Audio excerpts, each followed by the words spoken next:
Subscribe to our YouTube channel and press the bell icon so that you never miss any video lesson from RAU'S IAS Study Circle. Welcome to the Daily News Simplified, an analysis of the Hindu newspaper from UPSC perspective. Today we will discuss the Delhi edition of the Hindu newspaper dated 30th June 2022, and the articles that we will discuss today are displayed on your screen. So let us start the discussion. Now, in our weekly series of mains answer writing from the Daily News Simplified videos, this is the question for this week, which reads: electoral promises in the form of freebies raise several questions which go beyond finances. Discuss, and you have to write the answer for this question in 250 words. Now, this issue of electoral freebies was discussed in detail in the Daily News Simplified of 28th June 2022. So accordingly, you can go through the DNS and post your answers in the comment section below this question on the ELEARN platform of RAU'S IAS. If you post your answers before Saturday, they will be evaluated by the faculties of RAU'S IAS. With this, let's start today's discussion. This article on page number 8 is related to NATO's expansionism, that is North Atlantic Treaty Organization's expansionism. In this line, you might be aware that the Sweden and Finland have been wanting to join NATO. And for a country to become member of the North Atlantic Treaty Organization, there has to be consensus amongst the existing members of the NATO. In this line, Turkey was opposing the entry of Sweden and Finland in the North Atlantic Treaty Organization. And this was primarily because of support of the Sweden and Finland to Kurdish separatism in Turkey. In this context, let us try and understand what is NATO, how does a country become member of the NATO, and also which all countries are eligible for becoming the members of the NATO. In this line, how has NATO expanded in the past, and also how has the NATO expanded after the Cold War. Further, we will also look at what does it mean for all these countries, the North Atlantic Treaty Organization, and also for Russia. So let us look at all these important aspects for us from a geopolitical point of view, that is how important are these developments in case of Europe, and also let us try and understand these issues from our prelims examination perspective. Now, as far as the North Atlantic Treaty Organization is concerned, we all are aware that the world was divided into two camps after the Second World War. And these two camps were led by United States of America and the erstwhile USSR. In this line, the US started a military partnership or a security arrangement that was known as North Atlantic Treaty Organization, and this included countries from both North America as well as Europe. As a counter to the North Atlantic Treaty Organization, the USSR had started what was known as the Warsaw Pact. However, after the disintegration of the USSR in 1990s, the Warsaw Pact was abandoned, and the only pact that existed was NATO. However, this NATO has still existed and it is still expanding. That is why this has been resented by the Russia. So in this context, let us try and understand what is this North Atlantic Treaty Organization. So the North Atlantic Treaty Organization is an alliance of 30 countries from where North America and Europe. Now these are committed to fulfilling the goals of an important treaty that was signed back in 1949 in order to secure all these countries, and this treaty is known as the North Atlantic Treaty. Now, this treaty is also called as the Washington Treaty because it was finalized in Washington. Now, in accordance with this treaty, the fundamental role of NATO is to safeguard the freedom and security of its member countries by political or by military means, which means that it can also intervene militarily. So, you might be aware that in Afghanistan, the NATO countries had intervened after the 9/11 attack. So, the principle that the NATO follows is that of collective defense, under which an attack against one or several of the NATO members is considered as an attack against all. Now, in the present case, in the war that is ongoing in Ukraine, the Ukraine had applied for NATO's membership. However, the Ukraine has not become a member of NATO till now. And that is why, despite an attack by Russia, the NATO was not able to invoke this principle of collective defense. And this principle of collective defense has been enshrined in Article 5 of the Washington Treaty or the North Atlantic Treaty. So since this organization has been created by North Atlantic Treaty, it is called as the North Atlantic Treaty Organization. This brings us to what are the conditions for joining the North Atlantic Treaty Organizations and which countries are eligible to join the NATO. So in this case, any European country as well as the North American countries who are in a position to further the principles enshrined in the Washington Treaty and who can contribute to the security in the Euro-Atlantic area can become a member of this alliance at the invitation of the North Atlantic Council.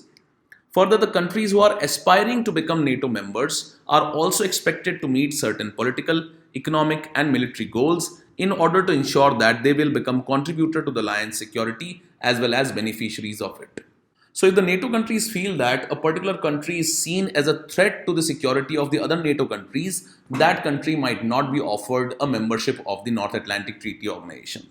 Further, the political setup of that particular country should also be in line with the political setup of these NATO countries. For example, most of these NATO countries are democracies. That is why they will not entertain any authoritarian kind of regime. So these are certain conditions that have been put forward by the Washington Treaty, which needs to be followed by any country from Europe to become a member of the North Atlantic Treaty Organization. In this line, let us look at how the NATO's membership has expanded since its formation. So initially it had 12 members and it has expanded from 12 to 30 in the present time. Further, there are 5 partner countries that have declared their aspiration to join the North Atlantic Treaty Organization. These include Bosnia, Herzegovina, Finland, Georgia, Sweden, and Ukraine. And the latest country to be added to the North Atlantic Treaty Organization was the North Macedonia. Now, if you look at USSR, which got disintegrated in 1990s, it led to the abandonment of the Warsaw Pact. However, despite the amending of the Warsaw Pact, the NATO has been expanding regularly. And that is why this expansion of NATO has been seen as a threat by Russia. So in 1999, the Czech Republic, Hungary, and Poland joined the NATO. An interesting thing about these 3 countries is that these 3 countries were earlier members of the Soviet-led Warsaw Pact. And that is why the joining of these members of the erstwhile Warsaw Pact into the NATO has posed a security threat in the minds of Russia. Further, 5 years later, 7 more countries were included in the NATO, and these included 3 important Baltic countries of Estonia, Latvia, and Lithuania. And all these countries share their border with Russia. So you can see it here that Estonia, Latvia, and Lithuania were also included in NATO, and that is how the NATO started sharing a border with Russia here.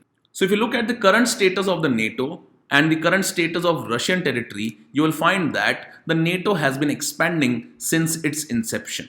And only a few countries are left which are not the members of the North Atlantic Treaty Organization. So you can see these countries include Belarus and Ukraine had also shown its intent of joining the NATO, which threatened Russian security. And that is why Russia has attacked the Ukrainian territory. Further, Belarus is also seen as a neutral country by Russia. And further, Sweden and Finland were not the members of NATO till now. However, now these 2 countries have also shown their intent to join NATO because they feel threatened by the Russia because Russia has attacked Ukraine in case of Europe. So in this case, this expansionism of NATO has been seen as a threat by Russia. So if you look at the borders of the NATO with the Russian territory, previously the border was somewhere here when the Germany was also divided into East Germany and West Germany, or former East and West Germany. And all these countries in between were not the NATO members, and some of them were aligned in the Warsaw Pact. However, of late, the borders of the NATO have expanded from this previous position to this current position where they share a direct border with Russia also in some of the areas. Earlier, the only place where Russia shared a border with the North Atlantic Treaty Organization was in the Norway in the Arctic region. And if Sweden and Finland both join the North Atlantic Treaty Organization, this will be seen as a direct threat by Russia, because now the NATO will also be able to expand its control in the famous Baltic Sea, which is strategically important to Russia and where Russia has been a dominant player since the 1945 when the Second World War got over. Now this brings us to why did the Turkey oppose Sweden and Finland's membership of the NATO? Now this has primarily been because of Turkey raising concerns about Finland and Sweden's support to Kurdish activists as well as militant organizations. And these Kurdish activists or the Kurdistan movement is posing threat to the territorial integrity of the Turks. Now this is because there is considerable ethnic population of the Kurds in case of Turkey, and they want a separate Kurdistan. And this Kurdistan will include areas from southeast Turkey, northwest Syria, as well as northern parts of Iraq and some parts of Iran, including few areas of Armenia. And the Kurd ethnic community which resides in these areas of some of these countries in the West Asia want an independent Kurdistan. And that is why Turkey feels threatened because of this separatist movement by the ethnic Kurd community for the formation of independent Kurdistan. And since Sweden and Finland were supporting the Kurdistan's activities, Turkey was opposed to the membership of Finland and Sweden. And you need to be aware here that the members into the NATO can only be included if the existing members of the NATO agree. So the decision will be taken by a consensus in this particular case. In this line, the Kurdistan region can become an important topic for us from the prelims examination perspective, and we should be aware of this. Then why did the Finland and Sweden agree to address the Turkey's concerns? Now in this line, the position of Finland and Sweden as far as the Kurdish activists is concerned was primarily based on their support for the principles of democracy, separatism and the rule of law. And this has been one of the stands of the Scandinavian countries which are seen as liberal democracies. However, presently these countries are witnessing or facing threat largely because of Russian invasion of Ukraine. And that is why these countries have now changed their minds. So this brings us to what exactly does it mean for Russia? Now if you look at the location of Russia in this particular map, you will find that Russia shares a border of 1340 kilometers with Finland. Further, with Sweden, it does not share a direct border. However, both Sweden and Russia are bordering countries of the Baltic Sea. And if the NATO expands or includes the Sweden and Finland, the NATO's presence would be directly increased in the Baltic Sea. And that is why the Russian dominance in the Baltic Sea will be directly under threat if NATO countries are present on the borders along the Baltic Sea. Further, if you look at the location of all these countries, they share a border with the Arctic region. Now, Arctic region has gained geopolitical significance primarily because of the global warming and melting of the Arctic ice. And this is going to open sea routes in the northern parts in the Arctic Ocean. And the opening of the northern routes in the Arctic will be very, very important because Arctic is a resource-rich region, especially oil and gas, which is crucial for Russia as well as these Baltic countries. So in that case also, the NATO's presence would also threaten Russia's interests in the Arctic region because the Arctic is a resource-rich region and now it is gaining geopolitical significance because of the melting of the Arctic ice due to the climate change and global warming. So in this line, you should also be aware of the countries which are bordering the Baltic Sea. These include Sweden, Finland, Russia itself, Estonia, Latvia, Lithuania, Poland, Denmark and Germany. So these are the countries which share a border with the Baltic Sea. This can also be an important aspect for us from the prelims examination perspective. And finally, what does it mean for the North Atlantic Treaty Organization itself? So simply, what is perceived as a threat by Russia will be seen as a victory by the North Atlantic Treaty Organization. So that is why it will be able to exercise its military operations both on land as well as in the Baltic Sea where Russia holds a strategic position. So these are few important things for us to understand from the prelims examination perspective and also to understand the geopolitics that is unfolding in this particular region, especially in the aftermath of the Ukrainian attack by Russia. With this, let's take up the next news article now. This article on page number 7 mainly talks about the humanitarian aid that India is providing to the Afghanistan post the takeover of Taliban and also in the wake of the recent earthquake that took place in Afghanistan. Now in last year in August, the United States of America withdrew from Afghanistan and it led to the fall of the government of Islamic Republic of Afghanistan and it was replaced by Taliban. And presently, Taliban is ruling in Afghanistan. Now this made India to change its policy towards Afghanistan because earlier India was engaging with the Ashraf Ghani government of the Afghanistan which was supported by the United States of America. However, post the takeover of Taliban, India has been reluctant to engage with Taliban. And only after 8 to 9 months after the Taliban's takeover, India has thought of opening its embassy in Afghanistan. Even when India has opened this embassy, India has not placed its diplomats in Afghanistan. Now, what are the implications of India providing this support to the Afghanistan? Also, what are the implications of India opening up its embassy in Afghanistan? And with this, we should also understand what is the strategic importance of Afghanistan for India and what are the threats that India faces in case of Afghanistan. Let us look at all these aspects which can be important for us, some from the prelims examination perspective, others from the mains examination perspective. In this line, the takeover of Afghanistan by the Taliban has led to a humanitarian crisis in Afghanistan.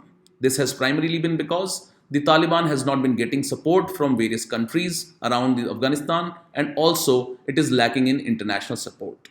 However, India has been engaging with Afghanistan since the US's presence in Afghanistan after the 9/11 attack. So in the past 20 years of presence of United States of America, India had initiated various developmental projects. However, these projects also came under threat. But after the takeover of Taliban, India did not completely cut its ties with Taliban. And India has kept on its policy of engaging with the people of Taliban, and that is why we have been providing the humanitarian support to the people of Afghanistan, which has been a consistent policy of India towards Afghanistan. In this line of providing humanitarian assistance to the population of Afghanistan, India had sent or committed about 50,000 million tons of wheat, of which around 20,000 million tons of wheat has already been exported. Further, this wheat is being transported through the World Food Programme. Besides the wheat, India has also provided medical assistance, where 13 tons of medicines as well as 5 lakh doses of COVID-19 vaccines have been sent to Afghanistan and also Afghan refugees in Iran. Further, India has committed to provide 60 million doses of polio vaccine to UNICEF.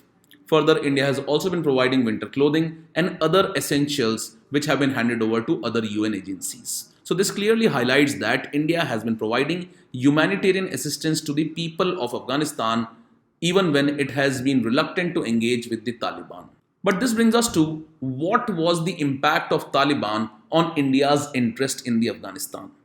In this line, we are aware that India has been engaging in various connectivity projects in this particular region. In this, the important projects include the INSTC, the Chabahar port and the connectivity into the Garland Road of Afghanistan. But all these projects have come to a kind of standstill.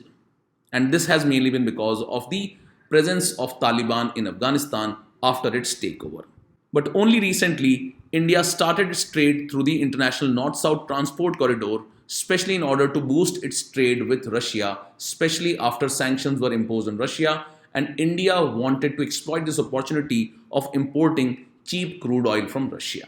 Further, Pakistan has always considered Afghanistan as its backyard, and Pakistan has supported the Taliban government also.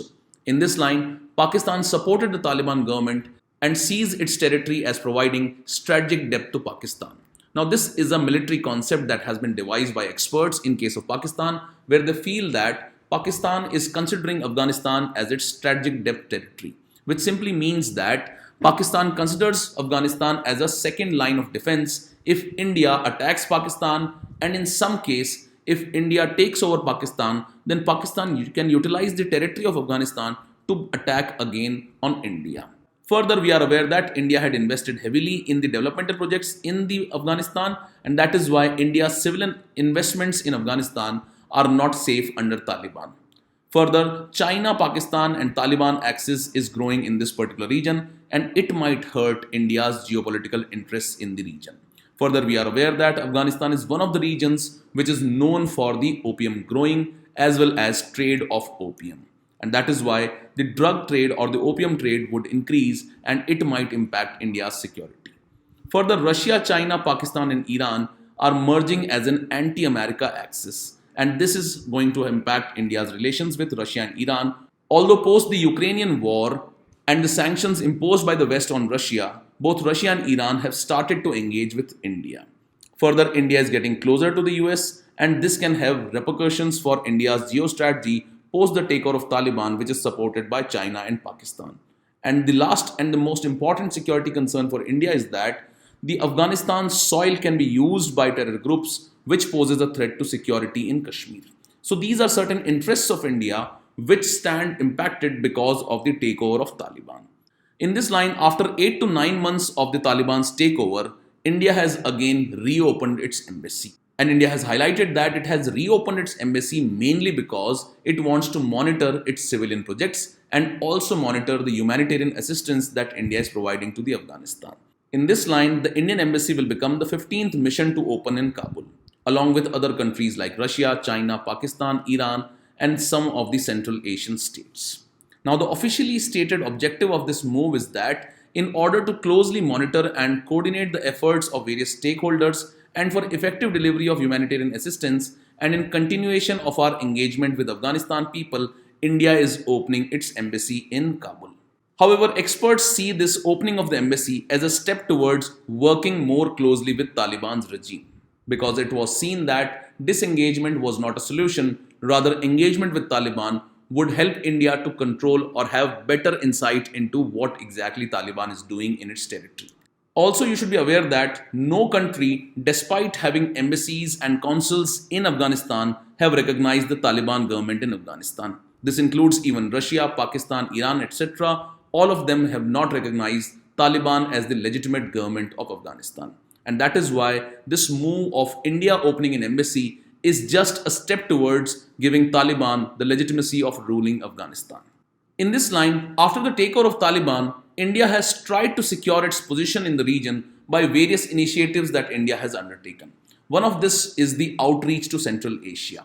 In this line, India has been actively engaging in Shanghai Cooperation Organization, which involves some of the important Central Asian countries which also share a border with Afghanistan and which have considerable influence on the functioning of Afghanistan. And that is why you see in the mains examination of 2021, a question was asked related to significance of the Shanghai Cooperation Organization.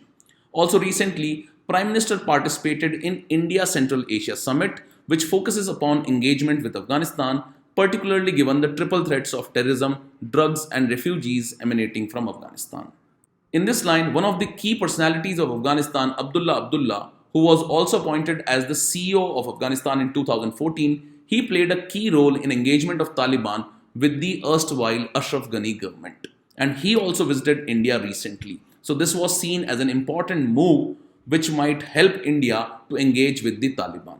Further, the US envoy to Afghanistan also visited India, which highlights that although India was not engaging directly with Taliban, but it was trying to engage diplomatically and also indirectly into the Afghanistan.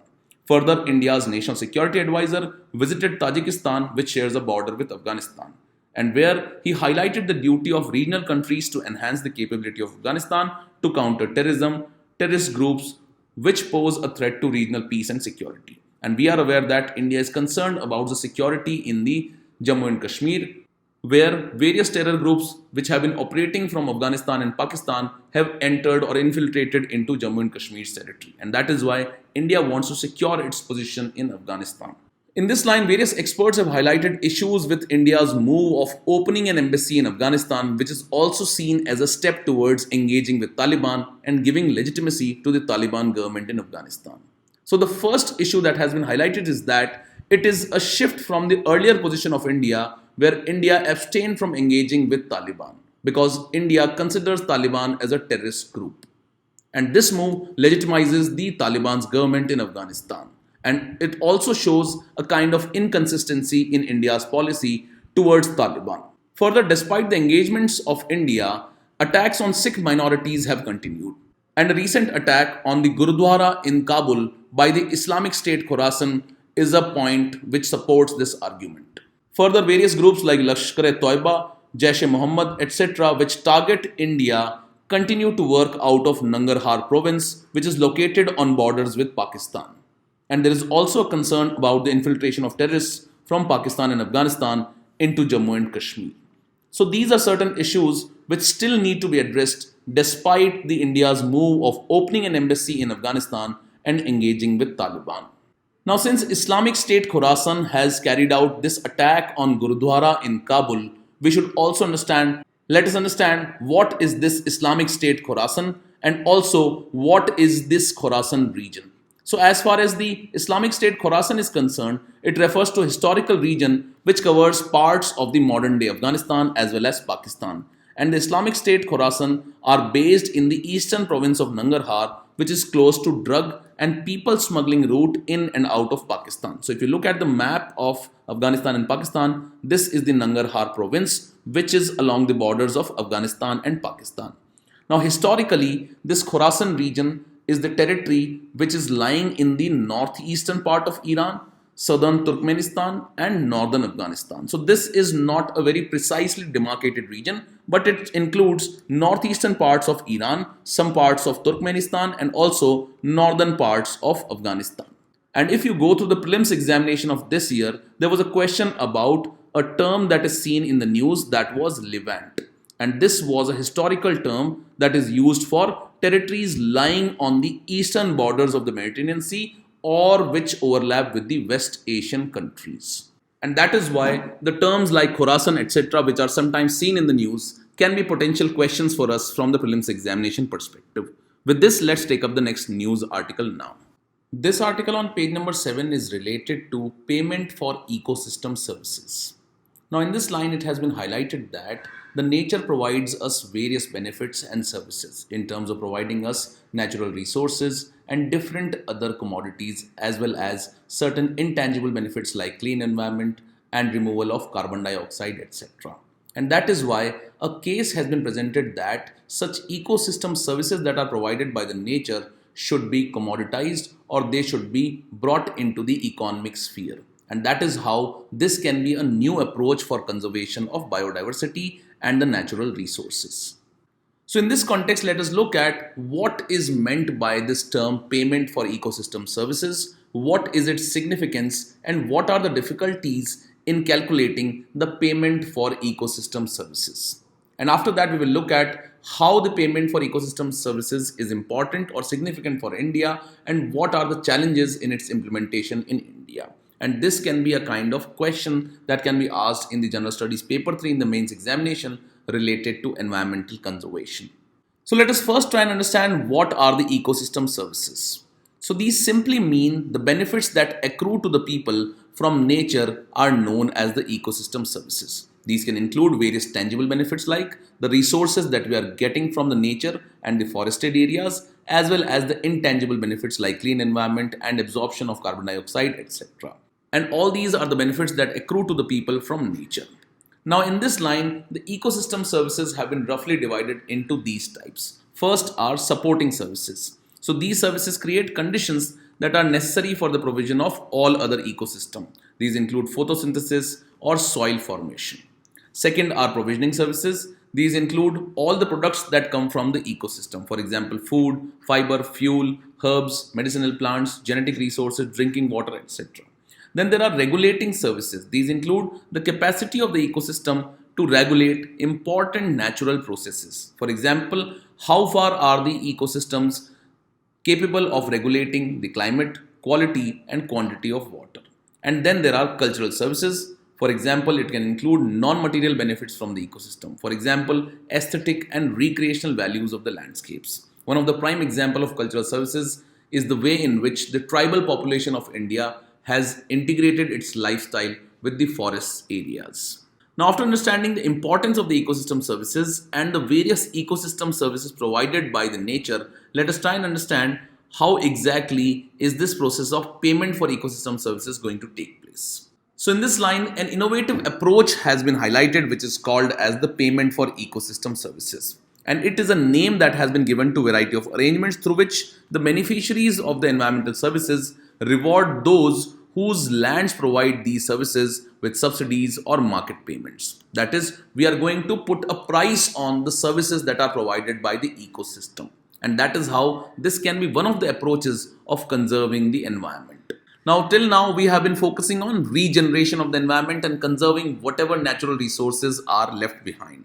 In this line, various governments have been providing grants, etc. In this line, it has been highlighted that we should charge for all the ecosystem services that are provided by the nature. Now, some of these instruments for the incentivization of the biodiversity protection or the protection of nature can include biodiversity relevant taxes, fees and levies, and they can be kind of payment for ecosystem services. They can include tradable permits, pesticide levies, because we are aware that there has been misuse of the pesticide and which is having a negative impact on the ecosystems, and that is why we need to put certain kind of levies or taxes on the overuse of pesticides. Then there can be fees for admission into the national parks, there can be permit fees for hunting and fishing, and there can be trade in energy saving certificates. So these are some of the instruments which can be used for incentivization of biodiversity protection, and they can act as payment for ecosystem services. Because generally it has been considered that all the services from the nature are considered as free. However, it should not be the case, and this can be one of the approaches which can be deployed for the conservation of the natural resources and the ecosystems. Now, why does the payment for ecosystem services hold significance or importance? So in this line, it is one of the way to conserve and increase the ecosystem services. Secondly, it presents a unique scope for incentivizing the local population to manage the threatened ecosystems. And it has the potential to achieve dual goals of conservation as well as poverty alleviation in some of these remote areas. So for example, such kind of payment for ecosystem services can be deployed in the tribal areas of India, in the central India as well as in the northeastern parts of India. Now, what is the status of implementation of these payment for ecosystem services? Now, it has been highlighted that the PES has not achieved much attention either in terms of research or policy mandate in the Indian subcontinent. However, on a global level, it has been successfully implemented in Latin America and some of the African countries. And some of the examples include Cape Nature Steward Program of South Africa and Pago Port Services of Costa Rica. And they are global examples where the payment for ecosystem services has been utilized effectively as a conservation approach. Now, although this approach looks like a very promising approach, but there are certain hurdles or impediments in its implementation. Let us look at these hurdles and impediments. Now, the first hurdle in utilizing this concept of payment for ecosystem services for conservation of ecosystems is that the assessment of the ecological services of the nature and the ecosystems is a complicated task. How would you assess the value of the clean air that the ecosystems are providing us? So there is an issue of assessment of the value of these ecosystem services that are provided by the nature. Further, there is a lack of institutional mechanism which might be capable of simultaneous transfer of funds from the buyers to the suppliers. Further, monitoring of the local capacity building and empowering the local communities as well as the scope for developmental benefits and sustainability of the funds is a tedious task that requires investments and capacity building at various levels. So these are certain challenges which need to be addressed first in order to implement this approach of conservation for ecosystems. Now in India, owing to its wide variety of natural resources and forest areas, this payment for ecosystem services approach can be very significant. This is because in India, in the Himalayan states, there are around 10 Himalayan states which provide critical and huge ecosystem services to our country. And these areas have forests of around 41.5% of their geographical area. And these states include the northern states of Himachal Pradesh, Uttarakhand, etc. and some of the states in the northeastern parts of India, including Arunachal Pradesh, Nagaland, Manipur, etc. Further, the total value of the ecosystem services from all the Himalayan states is estimated to be around 94,300 crore per year. And the estimated forest carbon pool in Indian Himalayas is about 5.4 billion tons, which is approximately equal to the annual carbon emissions from the fossil fuels in whole of Asia, which includes two of the biggest emitters of carbon emissions, that is India and China. And annually around 1200 billion cubic meters of water flows through the Himalayan rivers. Now, after looking at the significance for payment of ecological services for India, let us look at what has been the status of incentives that have been provided for biodiversity protection in India till date. In this line, there are 10 Himalayan states which demanded a green bonus from the union government for keeping critical ecosystems intact. And these states have been getting incentives based on their forest cover under the Finance Commission formula since 2005. So in first instance, in the 12th Finance Commission, it provided for the first time and recognized the need to invest in resources, and that is why it earmarked rupees 1,000 crores for 5 years to give to states for preserving the forests. This aspect was carried forward by the 13th Finance Commission, and it had allocated rupees 5,000 crore based on the area under forest cover with an added parameter of canopy density. The 14th Finance Commission reformed the revenue sharing formula between union and the states, and it brought landmark change of including the forest cover, which was provided 7.5% weightage as a determining factor in a state's share. And the 15th Finance Commission sought to revise the weightage to about 10% in order to reward states that have provided ecological services to the country. So this has been the way in which India has been providing incentives to the states for biodiversity protection through the Finance Commission allocations. Now, as we are aware that the Finance Commissions have used the criteria of forest cover to provide incentives to various states. However, it has been highlighted by the assessment based on the forest cover does not reflect the true value of the ecosystem services provided by these states. In this line, a study of the Indian Institute of Forest Management had put the value of Himachal Pradesh's ecosystem services at around rupees 13.23 lakh crore. However, the amount that was allocated by the 12th Finance Commission was a meager amount of rupees 20 crore per year during 2005 to 2010. This brings us to some of the case studies from India where this payment for ecosystem services is being utilized indirectly. In this line, the municipality of Palampur city in Himachal Pradesh pays the communities that are living in the upstream areas of the water resources for keeping the catchment intact. And along with this, there are certain examples of Kulan village from Himachal Pradesh and also Kodagu district of Karnataka. And they can be used as case studies where the payment for ecosystem services has been deployed on, you can say, a very small level. So these are some of the aspects of the payment for ecosystem services conservation approach which can be utilized for conservation of ecosystems. And there are certain examples, hurdles in the approach of India, and also some impediments in the implementation of payment for ecosystem services as a conservation approach. With this, let's take up the next news article now. This article on page number 1 relates to the hike by the government on GST for household items. And the GST has been hiked on some of these items, which include certain goods and services, like the hike on GST related to knives, spoons, and forks has been increased from present 12% to 18%. On LED lamps and light, it has been increased from 12 to 18%. Similarly, on water pumps, also it has been increased in this particular manner. Now, this hike in the GST tax rates related to certain items was done on the basis of Bombay Committee. However, there is an ongoing issue between the central and the state governments, and that is related to the extension of the GST compensation mechanism. Now, this was a mechanism that was created when the GST was implemented in 2017. And this was primarily initiated to fulfill the gap or to provide support to the states if there is any loss of revenue for these states because of the implementation of the GST cess. In this line, let us try and understand why was this GST compensation mechanism required in the first place, how exactly did the mechanism play in reality, and also what is the present status of this GST compensation cess, and what is the present federal controversy related to this GST compensation cess. Let us look at all these aspects. Now let us first try and understand what was the need for GST compensation mechanism.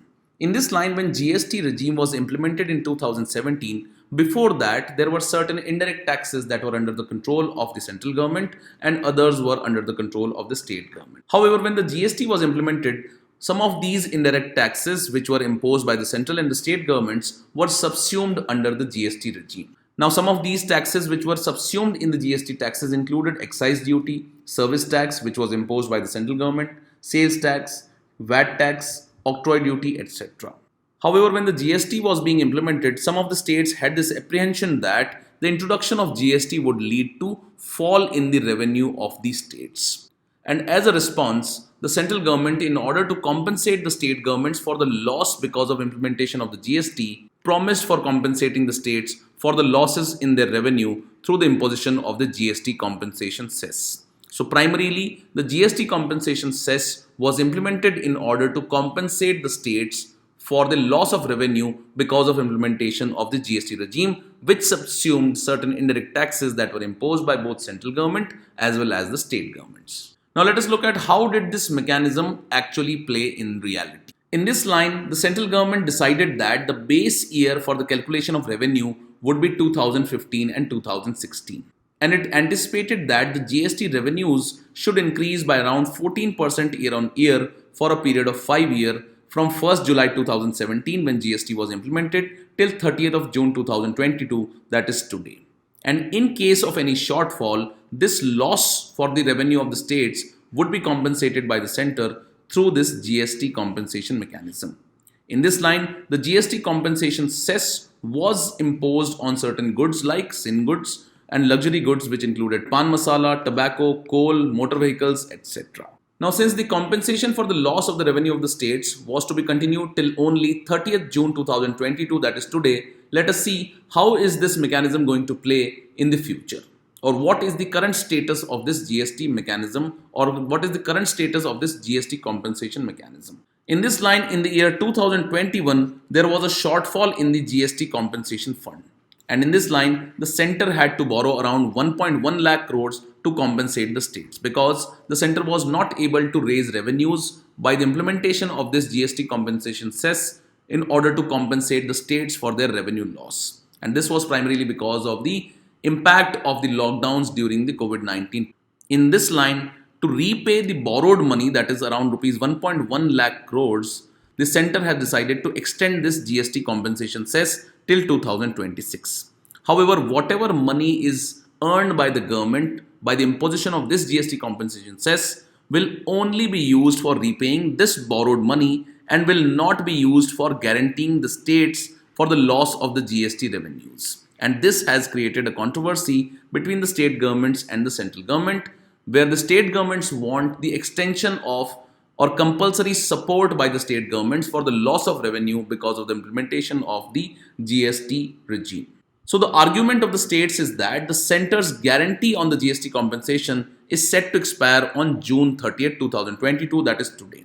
And accordingly, the states have been demanding for extending this guarantee on the GST for at least 3 more years.